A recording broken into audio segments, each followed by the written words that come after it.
प्रेत ने कहा, मेरी मुक्ति सैकड़ों गया श्राद्ध करने से भी नहीं हो सकती है। अब तो तुम इसका कोई और उपाय सोचो। प्रेत की यह बात सुनकर गोकर्ण को बड़ा आश्चर्य हुआ।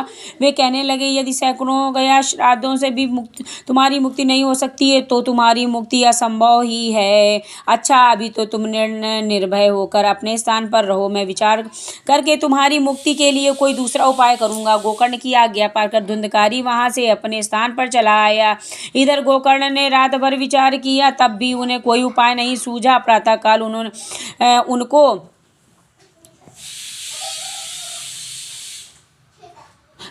उनको आया देख लोग प्रेम से उनसे मिलने आए। तब गोकर्ण रात में जो कुछ जिस प्रकार हुआ था वह सब उन्हें सुना दिया। उनमें जो लोग विद्वान, योगनिष्ठ, ज्ञानी, वेद्यज्ञ, उन्होंने भी अनेकों शास्त्रों और उलट पलट कर देखा तो उसकी मुक्ति का कोई उपाय ना मिला। तब सबने यही निश्चय किया कि इस विषय में सूर्य नारायण जो आज्ञा करें वही करना चाहिए।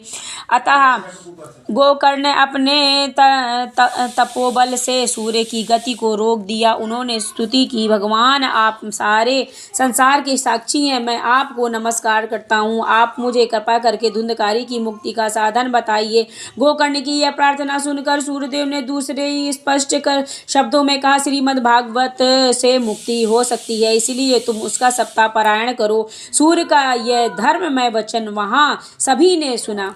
तब सबने यही कहा, प्रयत्न पूर्वक यही करो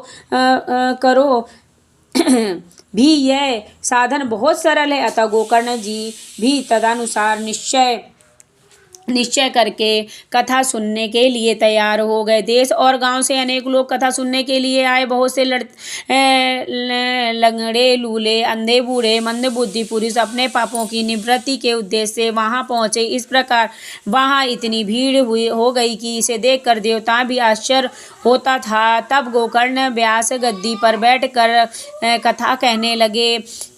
तब वह प्रेत भी वहां आ पहुंचा और इधर उधर बैठने के लिए स्थान ढूंढने लगा। इतने में उसकी दृष्टि एक सीधे रखे हुए 7 गांठ के बांस पर पड़ी।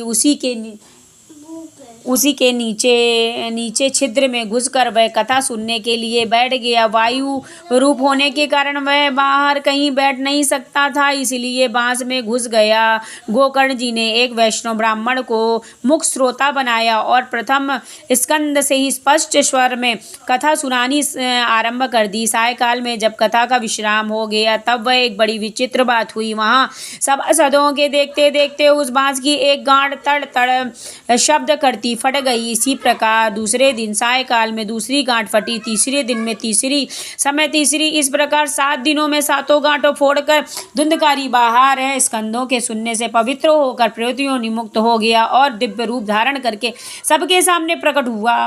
वो उसका मेघ के समान श्याम शरीर पीतांबर तुलसी की मालाओं से सुशोभित था तथा सिर पर मनोहर मुकुट और कानों में कमनीय कुंडल झिलमिला रहे थे। उसने तुरंत अपने भाई गोकर्ण को प्रणाम करके कहा, भाई तुमने कृपा करके मुझे प्रेतयोनि की यातनाओं से मुक्त कर दिया। यह प्रेत पीड़ा का नाश करने वाली श्रीमद् भागवत की कथा धन्य है। तब श्री कृष्णचंद्र की धाम की प्राप्ति कराने वाला इसका सप्ताह पारायण भी धन्य है।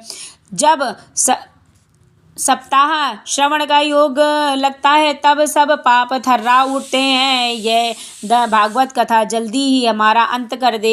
एक जिस प्रकार आग गीली, सूखी, छोटी बड़ी सब लकड़ियां तरह की लकड़ियों को जला डालती है, उसी तरह सप्ताह श्रवण मन, वचन और कर्म द्वारा किए हुए पुराने छोटे बड़े सभी प्रकार के पापों को भस्म कर देता है। विद्वानों ने देवताओं के सभा में कहा कि जो लोग इस भारतवर्ष में श्रीमद् भागवत की कथा नहीं सुनते उनका जन्म वृथा ही है। भला मोह पूर्वक लालन पालन करके यदि इस अनित्य शरीर को हष्ट पुष्ट और बलवान भी ना कर लिया तो श्रीमद् भागवत कथा सुने बिना इससे क्या लाभ हुआ। अस्थियां इस शरीर के आधार स्तंभ है। नस नाड़ी रूप रस्सियों से यह बंधा हुआ है। ऊपर से इस पर मांस और रक्त थोप कर इसमें चर्म से मर दिया गया है। इससे प्रत्येक अंग दुर्गंध आती है, क्योंकि यह तो मल मूत्र का भांड ही है। वृद्धावस्था और शोक के कारण यह परिणाम दुखमय ही है। रोगों का तो घर ही ठहरा, निरंतर किसी न किसी कामना से पीड़ित रहता है, कभी किसी की तृप्ति नहीं होती है। इसे धारण किए रहना भी एक भार है। इससे रोम रोम दोष भरे हुए हैं और नष्ट होने से एक क्षण भी नहीं लगता है। अंत में यह इसे गाड़ दिया जाता है तो इसे कीड़े बन जाते हैं, कोई पशु खा जाता है तो यह विष्ठा हो जाता है और अग्नि में जला दिया जाता है तो भस्म की ढेरी हो जाता है।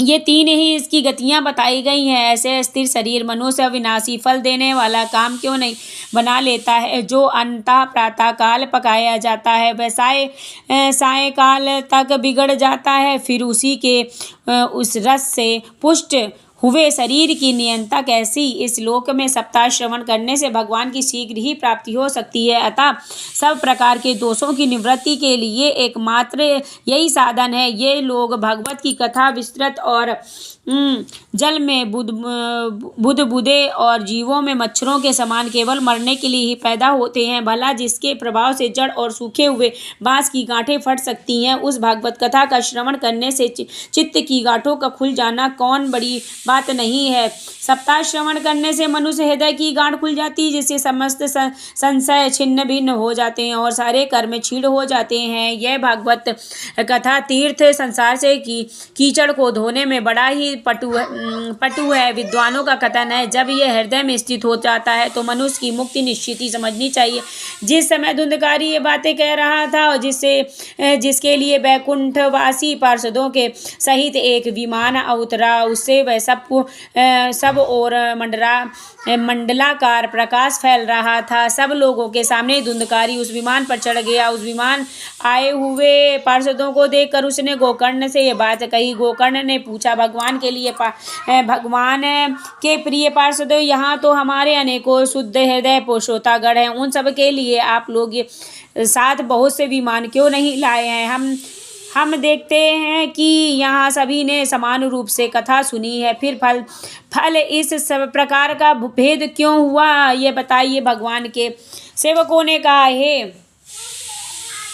हे मानद, इस फल भेद का कारण इसने श्रवण का भेद ही है। यह ठीक है, श्रवण तो सबने समान रूप से किया है, किंतु इसके जैसा मनन नहीं किया है। इसी से एक साथ भजन करने पर भी उसके फल में भेद रहा है। इस प्रेत 7 दिनों तक निराहार रहकर श्रवण किया है। कथा सुनने हुए विषय का स्थिर चित्त से खूब मनन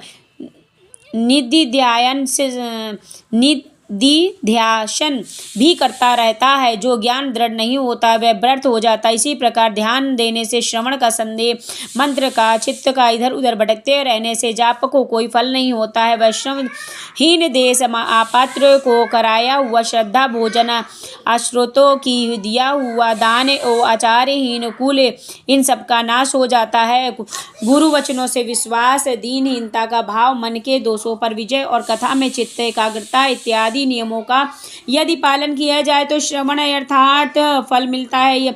यदि ये श्रोता फिर से श्रीमद् भागवत की कथा सुने तो निश्चय ही सबको वैकुंठ की प्राप्ति होगी और गोकर्ण आपको भगवान स्वयं आकर गोलोक धाम में ले जाएंगे। यूँ कहकर ये पार्षद श्री हरि कीर्तन वैकुंठ लोक चले गए। जय जय श्री राधे।